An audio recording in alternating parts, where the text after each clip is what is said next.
guys, welcome back. So it's Mommy Daisy again. So it's been 2 days nga nag winter storm. So we'll check unsa na itsura sa mong gawas ang balay after 2 days of snowing. Let's see. You should see the sleeper.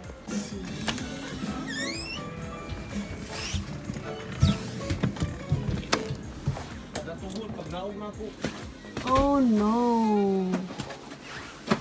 Among bark. For 2 days nga snow. Inami na kadaghan. Oh my goodness. Agoy taga-tuhod na. Among play. Ipulas ni mong kwanto duyan na. Among play structure. Pangipulas na namong duyan. Agoy. Imagine. Agoy. Ang play structure yan. Na mo sakyan sa mong carport. Gusto mo mo. Ito kasulod. Nani na mong tsura sa mong backyard, guys. So imagine na 2 days lang na siya snow. Og officially dili pa gyud winter. Fall pa.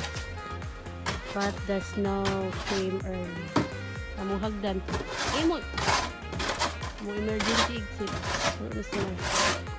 Sulod sa likod. Subilan lang ang mga pathway na grabe so. Sige.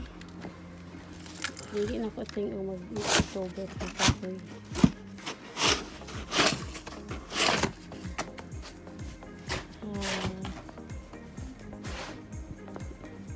Lalong na kayo to.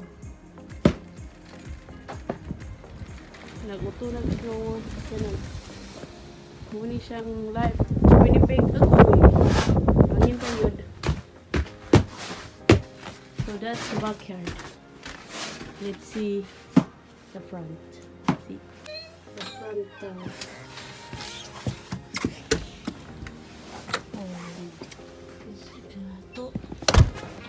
This is the tsura sa front yard. Ang front porch na puno sa snow. Ang silingan, nag-shovel love to. So, muna siyang struggle lang din sa Winnipeg Canada. Yay! Unlike the other parts of Canada, dito nila ka snow batugtong. Here is super one of the coldest place in the earth.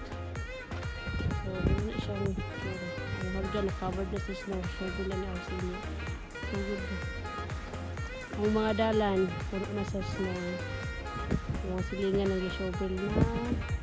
So, this is just 2 days nga winter storm. So, ang winter storm, muna na siya ulan. Nagbagyo, pero instead nga ulan, snow ang ibusdak. So, inani struggle sa akong life dili guys. Dini din, napuno na ni siya din ang mga tanom na mo, matay na. Mga froze na. So every time mag-snow, i-clear ni namo ang among mga pathway. Okay, for safety. Hindi man makita kung nabay mga bato o mga pandol ang mga tao na muyo. So i-clear ni mo na siya. Si RC nag-clear na sa backyard. Dili na punto siya sa front. So muna struggle lang mo rin pero what to do, we're here, so let's embrace it na lang yun.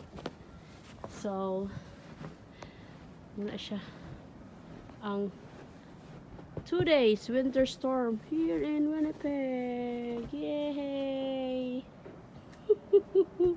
So mukha to muna siyang i-await sa mga new immigrant, pero saka for those nga it's been a while immigrant na ako ano siya nagbusda ko sad siya.